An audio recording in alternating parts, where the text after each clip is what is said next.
Hey, Magic Makers. I'm Mom Mirella. I'm Yukita Cosplay.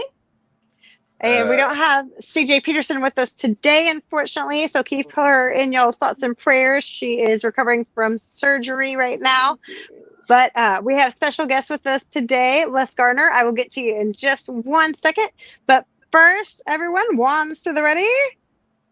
Because we solemnly swear we're up to no good. Boop, boop, boop, boop, boop, boop. Okay. Obviously, we still have third in there. I'm waiting for CJ to say it still.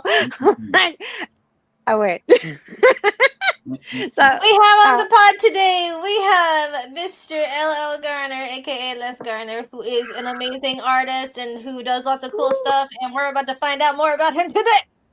Thank you so much for joining us. Yay! I don't know. I don't remember if I met you yet or not, but I can tell you're a hoot. I actually think it was just me and CJ the first time. I don't remember if it was originally Sarah. Originally, Yukita didn't join us for all of our lives because her schedule was off, and I had to work at a big boy company. Yeah, so she had to keep cubicle hours, so you know. Wow. But yeah, now she's able to join us every week. Yay! We're so happy. Very cool. So last time we had you, we have had him before. If y'all missed it, it was a little bit shorter because we had some technical difficulties with things. But we're so glad to have you back with us. This is a pre-recorded, so everyone knows. This is a pre-record, so y'all know. So I'm not ignoring you guys. So I'll try to be in the chat whenever this airs, because it will be October 1st, and that is why I'm wearing my Nightmare Before Christmas Jack Skellington shirt. So I'm just also special occasion. And so Les, you have some amazing creations. You also have an amazing story that we got to hear some of last time. That old thing. Well, like, he is an artist, you guys, and he is one of the most actually amazing stories of determination and just the determination. I don't know, like, I'm trying to think of another word, but like just I think my new wife would call it obnoxiousness. Maybe tenacity. But he had like a serious health issue that a lot of people would have just basically said, okay, I'm done trying to struggle to make this work. And he pushed through this challenge with like amazing strength. So please, would you share a little bit about that? As of the 22nd of September, I was 19 months on the other side of having had a massive double ischemic stroke. What's that? It's where there was a blood clot that went to my brain, and it asphyxiated a tiny little segment of my brain in the right hemisphere, and it wiped out a portion of my motor core and left me fully left side paralyzed. So, so yeah, 19 months ago, they told me I would never walk again. I would never use my left hand again. I mean, they were all lining up with the wheelchairs and just getting ready to, you know, it's like, here you go, you know. And when the doctor sat down next to me, first off, the doctor sat down next to me and says, I'm just going to put it to you straight, son. You're never going to walk again, and that arm is done. And my son, 20-something-year-old son at the time, he's like, he looks at the doctor and says, you have no idea who you're talking to. And I looked at the doctor and I was like, F you, I will walk out of this damn hospital. And the doctor got mad and walked off. And the nurse was with him. I grabbed her by the arm and I was like, ma'am, do you have a PT on this floor? And she's like, yeah. I was like, how quick can he get here? Wow. This was the morning after I'd been there, you know, the first morning there. And she's like, about 15 minutes. I was like, send him. He came in, looks over my stuff, tells me the same thing. I look at him. I was like, is your job to come in here and tell me what can't be done, or is your job to get under this arm and help me get up out of this damn bed? And he's like, okay, we can try it. Got up, shuffled 5 steps out under his power mostly. I mean, I really didn't. I mean, it was gone. I shuffled 5 out, 5 back, counted them. He heard me counting. He asked why I was counting. I said, because you're going to come back in an hour and we're going to double that number. Oh, wow. And he did. He came back in an hour, and the next time it was 10 steps out and 10 steps back. And I told him, I was like, every time, I was like, can you be here every hour on the hour? How often can you get here? He's like, I can try. I was like, well, every time I see you, we will at minimum double the number of the last time. Every time. And by about 2 weeks out, I was up on a walker under my own power doing 1,500 plus steps a day. Wow. And that got me, because of my situation, they screen. Okay, when you have something like this happen, there's different levels of therapy they give. And they screen people based on all kinds of criteria. And some of it is just wild to me how arbitrary it is. And there are people whose job is to just decide these arbitrary things and decide who deserves what kind of care and what opportunity for care. Well, I was told by the therapist that I may qualify for this really intensive setting. And that he wanted to hook me up with the intake lady from that so she could screen me for it. And I was like, get her in here. Get her in here now. As she comes in, it's this sweet little chick who's, I mean, she's this little, I swear to God, one of these days I'm going to do a fantasy book where I make a dwarf after her. Like this curvy little bombshell dwarf who's just a firecracker. She came in and I could tell, I'm like, she is the boss. And she comes in, and she starts talking and all this kind of stuff. And I interrupted her. I looked at her. I was like, let's cut to the chase. I said, you work with marketing for your facility? She's like, yes, I do. I was like, success stories are good marketing. You want me? I said, you want me? Because I'm going to give you something marketable. And she's like, she's like, I think I like you. They did a screening and looking in my background and all that kind of stuff, which if I hadn't had the stroke when I did, then I would be up for my 4th dan in Shotokan karate. 20 some years of absolute blood curdling martial arts training. And I was just like, I was like, I've got a belt to go get, folks, they took me in. They were like, yeah, they're going to work you for 3-4 hours a day of hard training. And I was like, you have no idea what I come out of. I was like, 3-4 hours a day is a break. I was like, let's go over there and do this. And I was there for another month. I did 2 weeks in a regular hospital and then 4 weeks in this rehab center where I sweet talked a bunch of the nurses and let me go back to the gym after my sessions were over.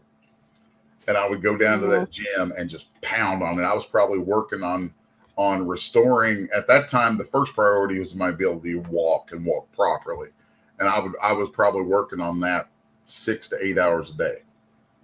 So, and then when I wasn't working on that, it's like, that's only a third of the day. So I've got the rest of the time in that facility to do nothing. So I'm sitting there with an iPad actually working on page layouts for the book Homestead. So I worked through the entire thing. And I ended up regaining my ability to walk. At first it was with a cane, but I threw that away a week after I got out of there.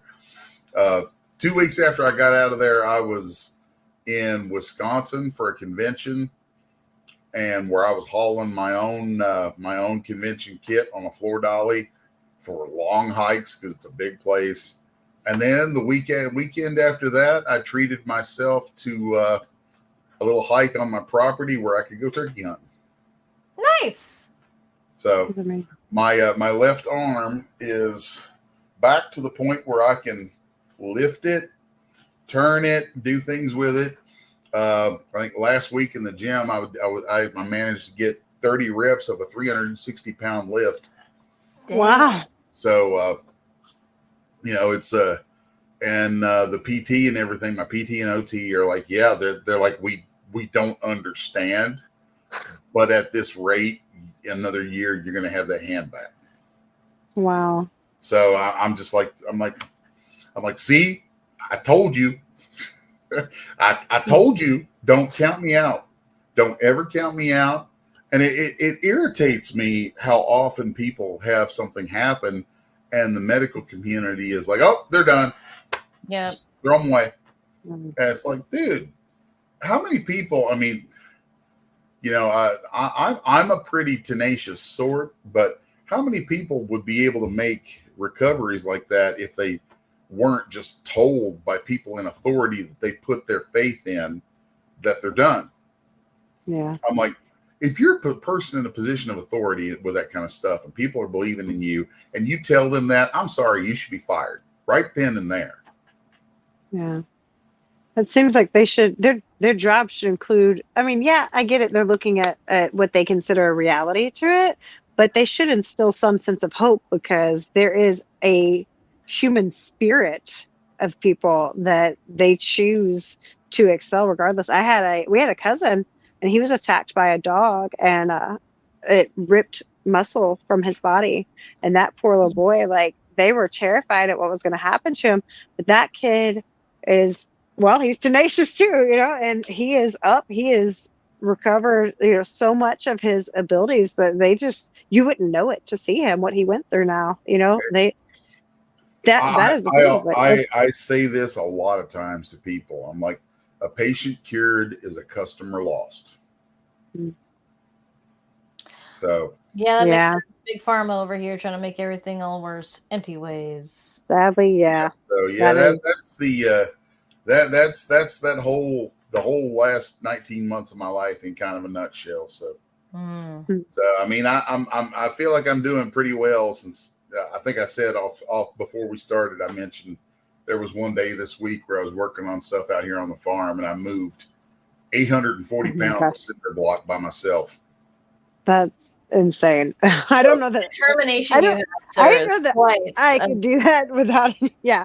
So okay, let us discuss. I'm feeling it right now. So I'm sure to get your story is amazing, but like you also had stuff done so that you could continue to do your art as well. You had to have a special program made so that you could continue to do your art, right? So, sort of, not really a special program, but what I did, of course, I had, I was in the hospital 6 weeks. And I had that time to think about everything. And I was working from my iPad and I was like, I can work like this, but I really prefer my big setup at home. I've got like what I'm looking at you through right now is a giant, like 27 something inch Wacom tablet. The thing's a beast. It's huge. And on something that big, I can work on pages like at 1-to-1 ratio for 11 by 17 originals. And I was like, I really need to be able to do that.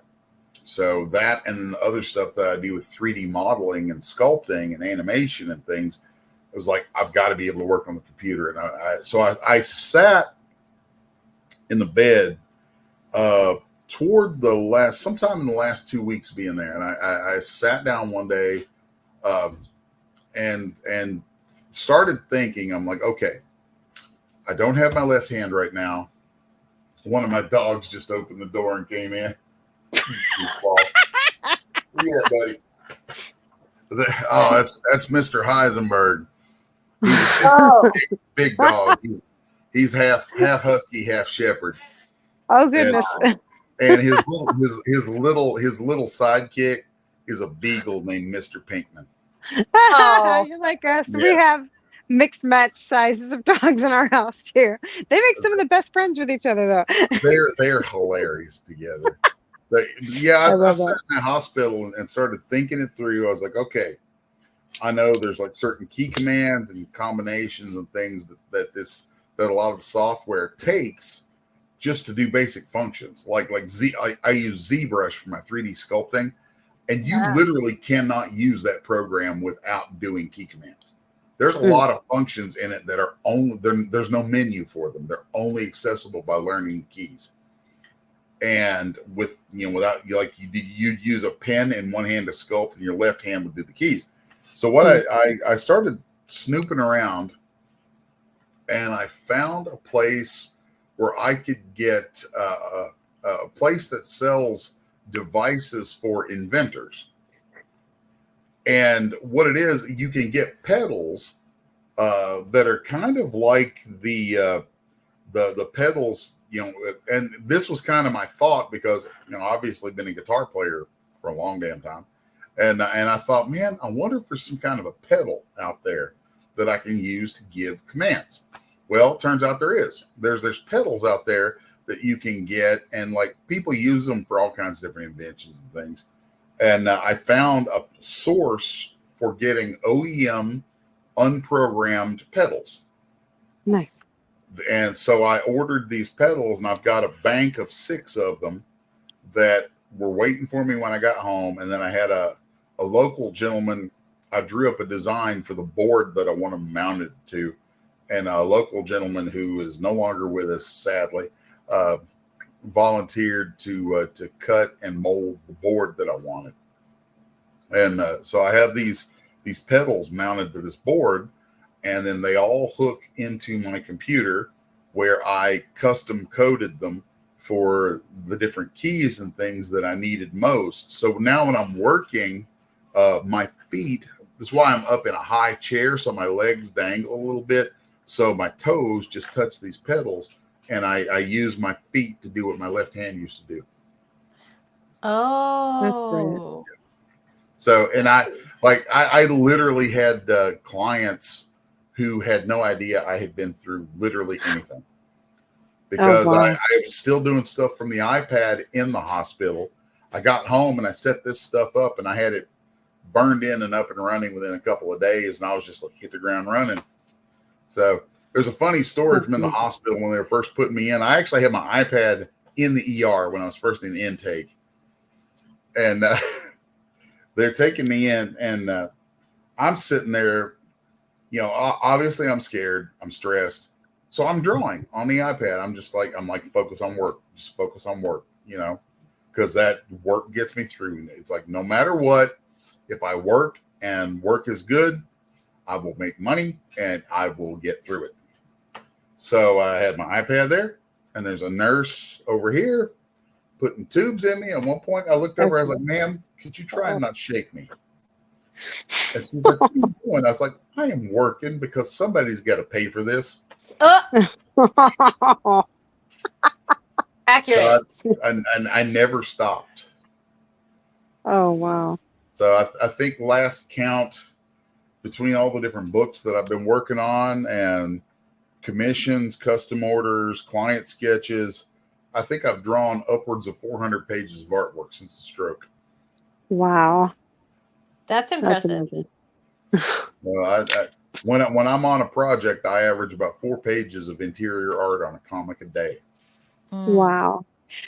Now, I know Apocalypse Girl is one of your comics, and I think another one is Homestead? Homestead, yes. Homestead is a werewolf western. The werewolf story set in the westward expansion, where a family is given a land grant from the U.S. government. Family's totally innocent, but they're given this land grant that puts them out on Lakota territory, and they encounter some Lakota who would rather not have them there. And it's like the story is presented in a way that you see. I love it just because my own disposition on things. I'm a bit of an anarchist in a lot of ways, and I don't like governments. I don't like any government. There's no such thing as a government or form of government that I actually think is truly worthwhile for anything other than coalescing power to hurt people. So, I'm like all any form of government is a monopoly on the use of force against people. And in this story, the bad guy is the actual bad guy is only ever seen on a piece of paper, and it's a piece of paper issued by the United States government. That's it. Because this piece of paper tells these people you have a right to do this, so they think they do because they trust it. And then they run afoul of these people who are already there. And it's like, well, what are they to do? You know, it's like both of them have these claims, and it pits them against. Like, there's a lot of context in this story. I'm like, yeah, it's a fun werewolf book, but and when Dirk came to me with the plot, I was like, well, that story was actually the beginning of our friendship 10 years ago. And I was like, he walks up to me at a convention, the very first time we ever met, the first words ever said between us. He walks across an aisle up to my table, looks down at my work, and then looks at me and goes, I have a story that you are meant to draw. Oh, wow. And I was like, okay, let's have it. And like 10 years and many conversations later, it finally got written right before I went into the hospital. I had just gotten the finalized script about 2 weeks before my stroke, and had started the preliminary work on it. Dang. And when I went to the hospital, the message I sent Dirk, I said, hey man, just want to let you know, I'm having a little bit of trouble with something. I'm in the hospital, but don't worry, I've already got some page layouts started. And he's like, what's going on? I was like, dude, don't worry about it. I had a stroke. And he's like, what? Oh my gosh. Don't worry about it. I just had a stroke. I'll be fine. I had a stroke, but don't worry. It only affected my left side. My right hand, my drawing hand's still good, and it's still working. Dirk started calling me the Appalachian Iron Man. Yeah. There you go. He's got wrestling names for everybody, and it's just hilarious to me. But there was that Homestead. We finished it out, and it was a 100-page graphic novel that we did a Kickstarter for it that did 23,000 on the Kickstarter. And it's the way that book's been received. I mean, the actual physical copies are now back from the printer. They're in the warehouse up in Michigan. I actually digitally sculpted these little heads, werewolf heads that are stretch goals from it. And there was an option for people to get these statues, which I should have brought one over here to have to show to you. We sold a number of these statues. They're like 9 inches tall, this big, cool werewolf. And I sculpted all of those, and then I 3D print them out of, like, in that room over there is my print shop where I have. Oh, nice. I have like a buttload of high-end resin 3D printers. Oh, and nice. One of the things that I get called on to do for people is sculpting the prototypes for different collectibles and things like that. So, and I've adapted some things in there so that I could still use the machines. Actually, 19 months along, I couldn't do any 3D printing by myself until about 4 months ago, when I recovered enough of this arm that the hand can actually, I can reach with this arm, put the hand on one side of the covers, and actually pull the stuff off. It's long story, but it's a thing. Anyway, so there's like these statues, and after they're printed, I'm actually painting all of them and all of this stuff. If this is seen inside the next 48 hours, Dirk's gonna be like, dude, why aren't those in my hand yet? Because they need. I've got a total buttload of stuff that needs to get shipped off to Saginaw, Michigan, for the publisher to send out. So last week there was one morning where we had book plates. I had 400 book plates to sign and do little remarks on. I was like, thank God I still have my right hand. That's the scoop on Homestead. Apocalypse Girl, of course, Volume 1 came out right before COVID, and it's all of the floppies of it are, to my knowledge, sold out. The trade paperback continues to sell and do really well. Whenever I go to conventions, I typically sell out of the trade paperback. And the volume 2, I'm thinking will happen.